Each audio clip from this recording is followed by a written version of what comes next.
Hey guys, welcome. We're actually going to be taking a look at some replays today. So thanks for joining us. We're back on schedule and, getting you guys some casts at IPL. And actually, if you guys have been checking out the Garena Premier League, that's what we're going to look at today. So they have their own casts, gpl.garena.com. Definitely support them. It's a great league. But this is the Asian scene. It's Riot's official Asian scene. They allow Garena to operate autonomously out there. So it's going to be cool to see what kind of teams can come through here. So we're going to take a look at some of those replays. Yep, GPL, they kicked off the new season last weekend in Kuala Lumpur at the Garena Carnival. And they also introduced a few more teams to the league, AHQ and the Fantastic Five, now joining in from, I think, Taipei and Saigon, respectively. Yes. So you're actually going to be looking at AHQ later on. But first game to kick off the season, Bangkok Titans versus the Kuala Lumpur Hunters coming on in. There we go. Replay is up and loaded and ready to go. And I think we got a whole bunch of stuff here. We got some data too on the picks and bans. We're gonna be missing out on the of course the pick and ban screen, very pivotal. But we do have all of the stuff, all the details here. Nocturne, Kha'Zix, and Evelyn, the Titans banned on out, and the Hunters banning out Twisted Fate, Cho'Gath, and Amumu. Yeah, so a couple of standard bans, but it'll be interesting to see what's going on. There we go. I was like, I can't believe... Excuse me. I can't believe these guys... Wow, that was tough. I can't believe these guys are just all hanging out in base. So, game's working now. We can look at this replay and check out these two teams. So, they actually start off. They're over by their red. We'll see if they go for an invade. The level 1 for KLH is actually very strong, but BKT is a dominant level 1. So they're probably just defending, making sure if they see BKT come in for a steal, that they can just group on them and insta-kill someone. They have enough damage to do so. And the Asian servers are also in the thralls of the Season 3 patch also. So you see a lot of deviations from the standard three-pot boot builds. But here's one that's really interesting that I haven't seen before. Leia over on Shen on the Titan side went for two beads. That is weird. That is unusual. Everyone's going really heavy regen. So you're seeing in the top lane, in particular with mana champions, bottle and like 9 health potions. I mean, that's like the common build, or just, a ridiculous amount of health potions. But he doesn't have that many health potions. The rejuvenation beads, it's going to give him a lot of innate regen. I'm curious where he's going to build with it. I'm assuming he's going to rush a Warmogs because it's just such a ridiculously strong item. So that's where one of the beads is going. The second one, we'll have to see. Maybe that cloth armor item. But they do back off. Tarek and Varus, they're going to be going bottom. So standard lanes here. And Maokai's going to get a nice little start here over by the red. Yep, red hot, grabbing those wraiths. Going to be grabbing the red also. So Maokai, not often do you see a Maokai start off over on the red, but it's not terribly out of the question. And actually, Jarvan over here on the Titan side going to be starting off on the red also. So two junglers that have the potential to be extremely aggressive for a level 2 gank, but Maokai choosing not to, going to double back. When he picks up that blue, that does leave the option available for a quick gank down onto the bot lane. Yeah, so that is a potential. Both of these lanes are kind of burst kill lanes. And, Maokai, he's getting himself to a good start. The machete is really just opening up a lot of junglers here.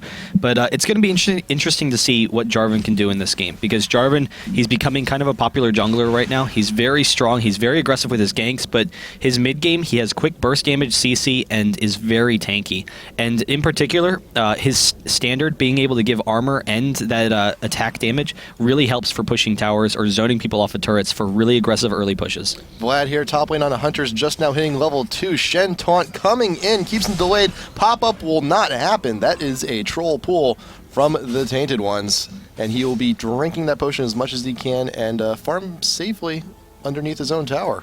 Yeah, he's still in kind of a dangerous spot there, but Leah has the ward, so being able to start off with a ward is huge, and that's something that we're also seeing. Not where everyone doesn't need to get those boots first. It means that everyone's starting with lots of wards, and it's very difficult for aggressive junglers to get early ganks off. It's generally pretty safe. There's a gank onto Vladimir. Vladimir's going to be fine, but Shen as well is going to be very safe in that top lane. So both junglers will probably be defensive for the most part.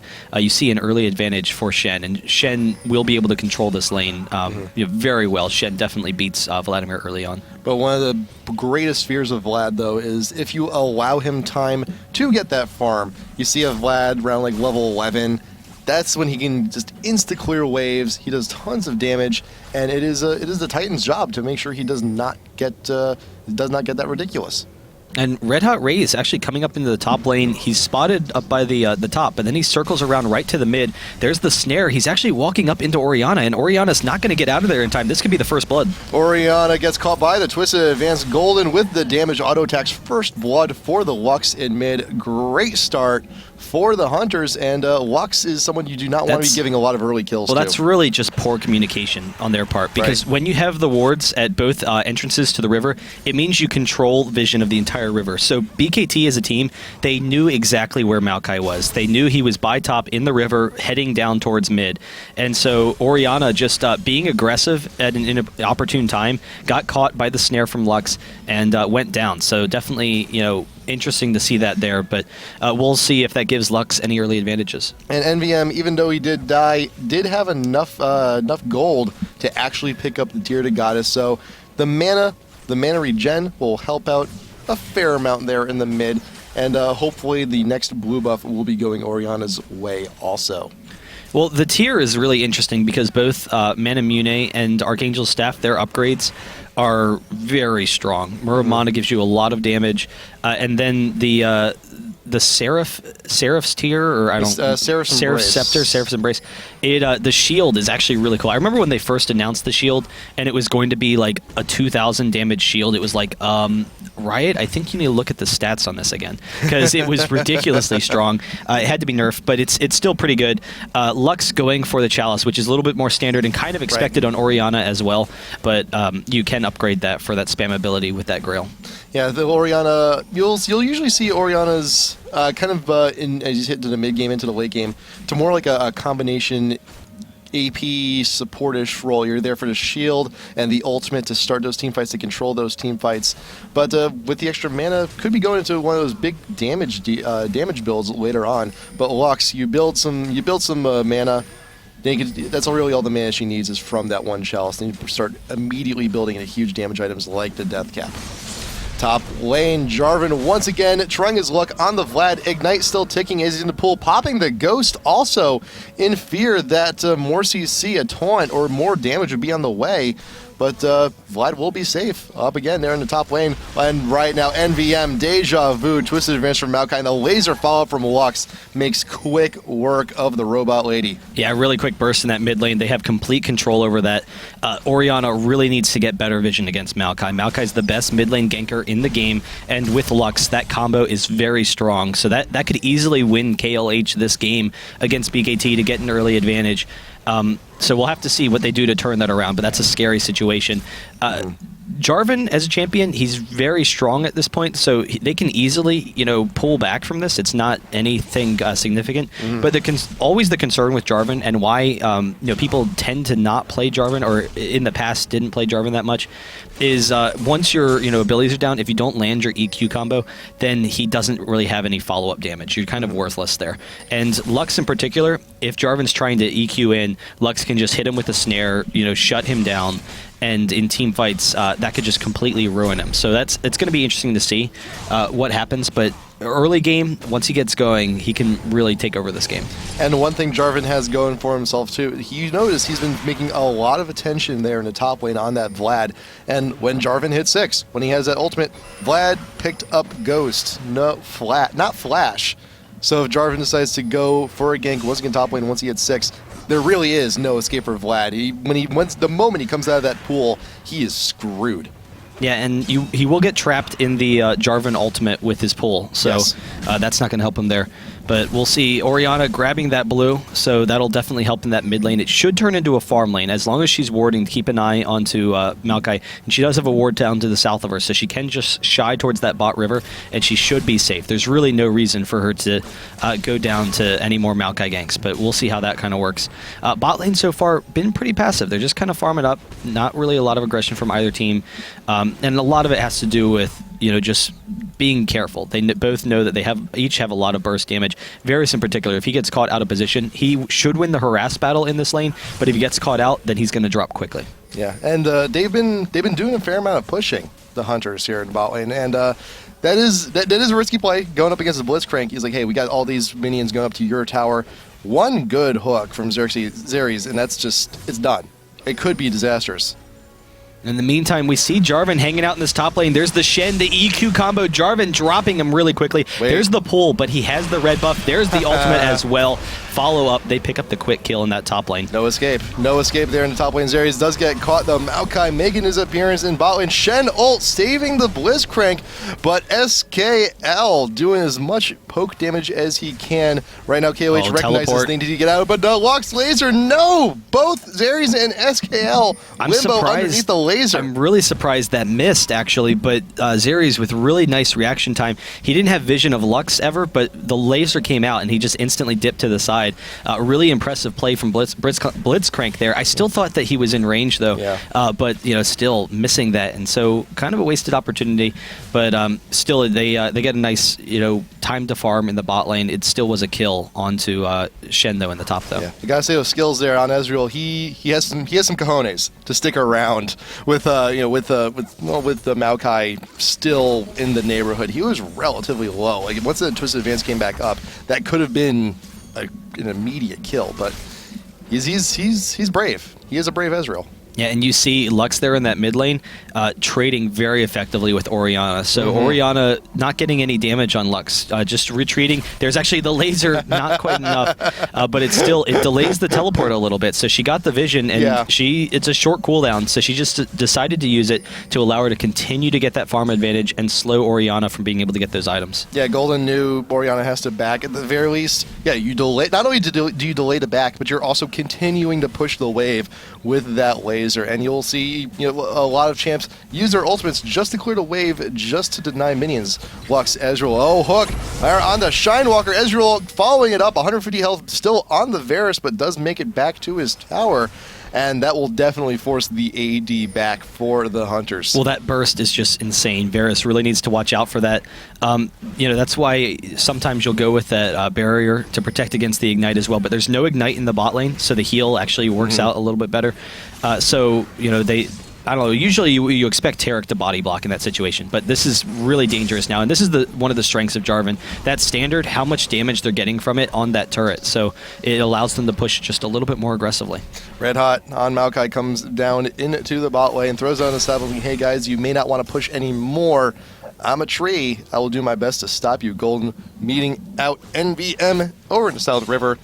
Keeps them back just for a little while, and you look at the farm difference. It's the farm. The creeps are even, but those 2 kills on Golden are doing quite a bit here in the mid. That is almost a complete finish of Themes actually this early on. Yeah, he's going to have it when he goes back. He has enough gold already, so that's definitely pretty scary. And then he can immediately jump into a Rabadon's after that. But it's that spam ability. He has great trades harass very effectively because of the shield. Orianna's not really getting much damage on him.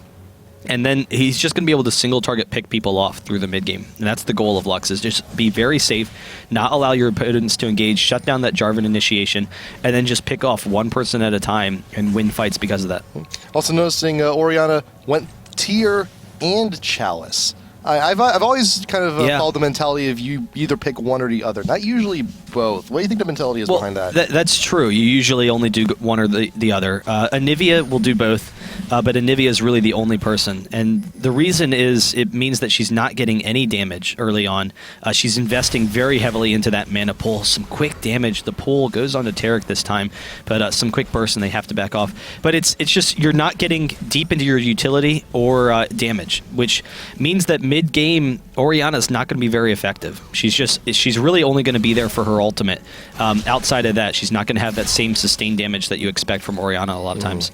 But late game, it's going to be a great build. I mean, late game, she's going to have such a large mana pool, she can just spam her abilities easily. But usually, Grail is enough for Orianna to spam abilities. Usually, you don't need that tier. So, but as we say many times, if you want to be useful in the late game, you have to get there first. So hopefully the Titans can actually eke it out, and we'll see some use, and we'll see that mana put to great use. Lots of shields, and with the ultimate in those team fights, it's going to be huge. Hook from Blitz, not landing his mark, but skills doing pretty all right for himself down here in bot. That would have been a tough one because it's around the corner. So if he had hit that, Tarek would have had a really long route to get back to safety. He might have actually had to walk up the river and flash over the river wall there. But it's dangerous. You're starting to see Blitz exerting a lot of pressure in this lane. Tarek really has almost no lane presence right now. Blitz is just in complete control. And it reflects itself in the creep scores also, because you'll see that Ezreal has about a 15 creep lead over on Varus at this point. And that's, at this point in the game, is pretty significant. Yeah, no, it's a slight advantage. Varus in particular, you expect Varus to have a lot of burst damage early on in the game, be strong in the laning phase, and be able to win the laning phase, but then also be strong in the mid. He's still going to be strong in the mid. That quick AoE damage and pickoff potential combos perfectly with Lux. Either one of them can hit a snare, and then just they'll be able to wipe the board with them. But it's kind of unnerving for them to be losing this lane right now. It is still a very even lane. He's actually going for it. There's the cleanse. They have the rest of their team following up, but can't quite follow it up. So the cleanse does go down on Ezreal. And Blitz managed to clear enough distance, too, because he saw the tether actually go out for the next part of the stun, but did not land. Nice hook on to Shinewalker.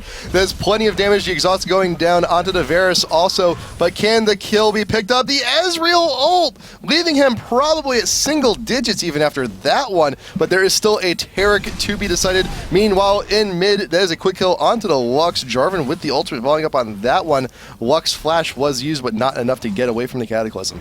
Well, it's the Jarvan Orianna combo is very strong. If he's able to land his EQ, then Orianna is going to have an easy follow-up, and that's exactly what happened there. And that's definitely going to bring BKT in this game. It could win them very quick fights later on. So they have actually a 2k gold advantage. They're starting to come back. It's going to increase with this tower. So they get 2 towers down early, and that's the strength of their team right now is that tower pushing capabilities. So we'll kind of see what happens there. They're going for the dragon as well, and all of a sudden, despite the 2-0 start in the mid lane, BKT is just in complete control of this game and really quickly just takes a massive gold lead. Global objectives, so they help immensely for everybody. 2 towers plus dragon, that in that one package is 3k gold, and that is exactly the lead that BKT has right now. And there are still plenty of other objectives to grab. You can still ravage enemy jungle, and also there's still a matter of top lane turret too. Leah being ulted by Vladimir. Tainted One's trying to pile on as much damage as he can, but Shen is way too tanky at this point. He's got the giant spell, that's plenty of health, and he still has those 2 beads to keep his HP regen high. Yeah, so the beads have definitely helped him out so far, but now Vlad's into that burst range, and particularly the spell pen, and since it has a upgrade, that's a really great item for Vlad. It's all he needs really to be strong at this point in the game, and his AoE is really going to be effective in those fights. But we'll see. It gets the Sunfire first, helps with that pushing against Vlad, and then I would assume he's going to go Warmogs after that, and that's going to be pretty scary for KLH, but I don't know. It's going to be interesting to see what's going to happen coming forward. It's really anyone's game right now, but a slight lead for BKT. Shen grabbed up the Sunfire cape, so not only is that going to help keep him tanky, that's also going to help his pushing game immensely. Yep. So right now, it's look at that tower. You can throw a toothpick at that thing and it will crumble. But with that Sunfire cape, the next time Leo leaves lane or gets pushed to tower, it goes down. So that is your mission: protect this pile of sticks from anyone stepping on it. If not, you lose. You lose. Do not lose your tower. It is too fragile. It is too nice looking at this point. We don't want to see it go down. Yeah, so we'll see what's going on in that lane. Orianna and Jarvan being kind of aggressive here, seeing if they can pick anyone off. Have really forward wards to try and grab anyone from KLH. And the oracles on Xeris. So nice. No, it used to be, junglers would grab that oracles. With the changes, it's really not worth it because the junglers need to get in their tanky items. So that's interesting. That oracles could really turn this game very quickly for BKT if they can clear out some of those wards and force some fights. I also like how Xeris went straight into the Ruby Sight Stone too. That's a lot of extra health, which you need. Blitzcrank, you need a little bit extra health because he is going to be an integral part of the fights. He is pulling the guy towards you. But that also provides an extra ward on the map for the investment. So, good. I like that early pickup a lot. Oh, there's Jarvan with the pull right on its middle of the fight. Orianna ult evolve, and the Cataclysm keeps everyone busy. Golden teleports on in. Red Hot flashes away from the fight, but pulled back in by the Blitz to his doom. 2 quick kills for the Titans beyond the tier 1 in top on the Hunter's side, and they can double back. The minion wave is here. 2 kills plus a turret. Huge swings. Every time we see the Titans make a move, it is a huge, huge gold swing in their favor. Yeah, that was a really nice job, and they have a very aggressive mid-game with their AoE team. They can pick off people very quickly, so we'll kind of see what KLH is going to do to stop this right now. But this game is just completely swung in BKT's favor right now. The Titans are just in a dominant position. Varus as well, going with the Zeal. So Varus, generally speaking, you want to get that quick damage. He goes with the movement speed so that he doesn't get himself caught, because that's the concern. They have a team that's going to be very strong about just insta-killing Varus, but that means he's not dealing any damage. So there he gets a BF sword. That's definitely a nice upgrade for him. But still, he's going to be a little bit behind Ezreal as far as damage is concerned, and then that makes them very reliant on Vlad and Lux. Vlad's going to be doing okay because of the spell pen, but Lux, if she can't hit her abilities, then or if they just bully past her, like that's another thing you have to consider. That sometimes you can just bully past Lux, then they're going to really struggle, because Ezreal's much safer as an AD. I gotta say though, this first game of the GPL really it puts me at ease, especially looking at the Titans. If you look at the Titans' performance in Season 1, it was bad. Let's not sugarcoat it. Their performance in Season 1 was near abysmal. And to see them looking pretty strong here in this first game, it puts me at ease a little bit. Yeah, no, it should be exciting to see what's going on with these teams. There's a lot of room for growth for all of these teams, and see some, other organizations other than Taipei Assassins competing, in these international tournaments. But we'll have to see what's going on. They are kind of at a standstill right now, but now Shen has made his way down bot. So, they can split push that Shen, try and make something happen there, put some pressure around the map, and that's going to be really dangerous for Kuala Lumpur, because they just, the Bangkok potential to pick off people and get quick kills is really just dangerous. As Zarius muscles his way over look, he's going to for the Tiamat Shen. That's kind of interesting. It is. Oh wow! I would have never thought building into Tiamat. And they buffed the item significantly. Like, it's actually potentially a viable item now. But when you consider they already have a really nasty AoE team. Oh, nice pull onto the Taric over the wall. The fantastic board he missed the flash and too. A fail flash to boot. NDD with the Cataclysm keeps him still, and there is the Shen ult with the CC to help keep everyone in place. Pool already used by Vlad. He's got really nowhere to go. Pop-up to Jarvan keeps him still in a double kill for the Shen. Vlad ult ends, no kills. Golden missing the bind, and the Hunters on the ropes once again. Nice flash out of the way. Yeah, and you saw the quick burst for Jarvan, but after that he didn't have much follow-up sustain damage, so he's really reliant on the rest of his team. Didn't matter. They're able to catch someone out of position. That is the strength of their team. I was going to say, though, if once he finishes that Tiamat, it's going to be interesting. They have a ridiculous AoE team, and Shen's going to want to just sit in the middle of the team. So if Orianna gets them all to clump, and then Shen just gets a couple of attacks with the Tiamat, that could be kind of funny, actually. Yeah. So, we'll see. It's kind of a cute play there, but they grab the dragon, they back off 7K gold lead now. They're just dominating the Hunters right now, so really impressive play. In the past, it wasn't... Oh, he just buys... Wow. Yeah, so he has the active, Hydra. too. He gets the Hydra straight 100% out. of your attack damage in an AoE. So when Orianna's getting them all to clump on top of him, that's going to be a lot of quick damage. He had enough gold on him to just, I don't need to buy a Tiamat or the extra everything. I just buy it straight away. That's how much money. It also gives him pushing potential, and with that he already had with the Sunfire game. Now it's just more. Yeah, that's actually something that you always used to see in Dota. The Cleaver was really popular, but it never came across because the Tiamat was never a very strong item. Now he has a lot of damage. Wow. Shen, who was never a very strong pusher, he has really great clearing potential. He's just almost instantly clearing the ward or the wave, and that really puts a lot of pressure around the map on KLH right now. In the past, on rare occasions, like in a similar vein, we would sometimes see like Triforce onto Shen to try and supplement that pushing power. But man, that upgrade path, Tiamat, I need to start building it more often now. I might have to actually build it on my Shen builds from here on out. Jeez.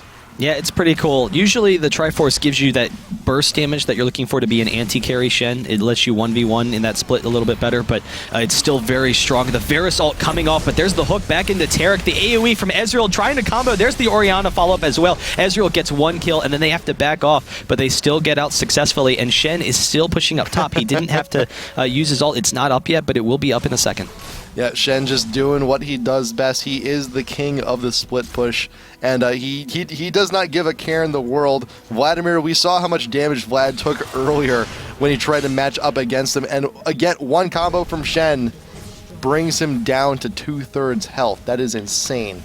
And you're seeing they have really great zoning potential with Jarvan and with Blitzcrank, where the threat of a hard initiation is allowing them to bully KLH off of the turrets. So KLH isn't able to stand up confidently and defend those turrets because of that. So they're able to push those down pretty quickly, continue their massive gold lead, and they're really close, it feels, to breaking this game open. KLH, they need to start, being able to pick people off. When they throw out the Varus ult, they need to be able to combo it with Lux, insta-kill one person and just, AoE a couple of others, and then turn the fight around from there. Yeah, it's only a matter of breaking through and navigating through all the entry points that the Titans have. They can get in with the Jarvan pop-up, they can get in with a Blitz hook, they can get in with a Shen ult, and even then there's an Orianna ult for back. It's rough. It's really rough, and the Titans, they have their game plan. It's keep the set of 4 pushing into mid. You have Shen off doing his own thing. He's fine. He's safe. He's effing Shen. What do you do against him? He'll just taunt away from you. Hunters trying to secure their own blue. Ezreal ult coming in, and NDD with the Cataclysm keeps 3 members of the Hunters under wraps. Orianna Orb keeps the Lux behind. She knew, she didn't even use her flash. She knew it was not going to be. Yeah, they just get a quick kill. They only grab 1 with that combo. They probably could have gotten another one, but not able to get the shield onto Jarvan for that Orianna combo. Still, they grab a kill. They take a turret. Vlad is still pushing top, so he wasn't able to be successful there. Honestly, I don't know if we've ever seen the Lux teleport used this, or we did see it the one time, but it wasn't successful. And now you see they're just bullying down these turrets. They're tanky enough. Another hook back, and there's not much help for KLH here. Turret goes down, tier 3 and bot gone. Maokai cannot get out safely either. Jarvan with 1 quick poke takes down a tree. Bot inhibitor going down also, and the Vlad ult making the best of the situation. He is dashing straight and uses the ghost even to clear the gap, but Jarvan pop-up keeps 3 members of the Hunters occupied. Otherwise, NVM on the back end also with the orb helping out everyone. Double kill for Shen. Ezreal finishes off the Taric, and that is only a Lux remaining. I think this is game. Yeah, this is definitely going to be game. There's not enough time for them to come back and defend this. They can take some pot shots. Lux can maybe grab someone here to try and stall. Ziri's trying to chase her down, gets the silence. Can he get the knockup? The hook back as well, trying to burst it. The rest of the team just ignoring her, so he's just zoning her right now. They grab the turret. They're pretty low. 1 kill down. Shen drops. Orianna is very low as well. Orianna's still alive. I think they're going to back off, actually. So the Nexus is almost down, and KLH, they defend just long enough. There's the ult from Lux. Just not enough. Jarvan is able to get out of there. He has the shield himself. So they do back off, but that Nexus, I can't imagine them being able to hold that through the next push. Yeah, that's what one sneaky Shen, that's it. That's all you really need. And even I'm looking at Jarvan's items. These are Wriggles and Bulwark. That's really all he's had this entire time. Now he's getting a giant spell to seal the deal. Yeah, this game is pretty much over. Well, Bulwark is an insanely strong item, and against an AoE team like KLH, it definitely helps out a lot. So he's protecting the rest of his team. They have a very tanky team. There's not enough damage from KLH to deal with it. A lot of it's because Varus, he's an AoE caster kind of AD carry. He doesn't have the same standard auto attack damage that you might see from other AD carries, which is what's necessary to take down such tanky champions. Just because he's not safe enough, so they can't protect him. So, we'll see what's going to happen there. Going for another kill, try and grab Vladimir. He should be able to get out with his pull, there you go. But they can still push in. I'm a little bit surprised they're splitting here instead of just bull rushing that Nexus. But I guess they don't want to lose a fight and maybe stall themselves. Well, hey, if it worked before, it can work again. The Shen split push is doing amazing things for the Titans right now. And see, everyone played Chase the Shen. Huge mistake. Now your top tier 3 is exposed. Varus trying for arrows, and there's Shen down the bottom. Because remember, this is a naked Nexus. There are no turrets. The Hunters know that if they leave Shen unchecked, he'll just plug away at the Nexus, and there's really nothing else that can be done. It's a lose-lose situation for the Hunters right here. It's either they lose their top inhibitor or they lose the game. Well, and you see all 5 of them come over, and in the meantime, they use the Orianna shield to just tank that turret easily. Varus' ultimate, it misses. Shen, he comes back in. He's just pressuring them very aggressively, and they don't have the means of dealing with them. They can't pick off anyone. They can't force a fight. The turret goes down. They're pushing the inhibitor now, so they will have the top and the bottom inhibitor. Shen backs off for a second. He plays it a little bit more passively, but he keeps on poking in, and they're just stuck at their Nexus now. Leah dips in, takes one swipe at the Nexus, and then leaves. Hook there once again onto the Taric. He's been loving those grabs. We're using the ultimate to help seal the game for the Titans. Golden taunted behind. Tainted has to come out of that pool eventually. Dry yourself off with a towel. Triple kill for the Ezreal. The Nexus being focused, and that is it. First game of the GPL going to the Bangkok Titans. Really nice play from the Bangkok Titans. They start off 1-0. We'll see how both of these teams progress through the season. But, yeah, just good play all in all. A little bit surprised to see NVM lose early on. He was 0-2 in that mid lane as Orianna, really just because he was leaving himself exposed against Maokai, which is really kind of careless. But they made a great turnaround from there. A lot of it had to do with, Ezreal starting to get ready. And then also that Jarvan, just how strong he was, in that jungle and how strong he could be in that mid game. So really cool play from them. We'll actually take a quick break and we'll see a couple other games. What's our next game? Coming up next, we'll be seeing the Hunters come back, but this time going up against one of the newcomers of the GPL, AHQ. So we'll be back in just a little bit. Stay tuned for more GPL action.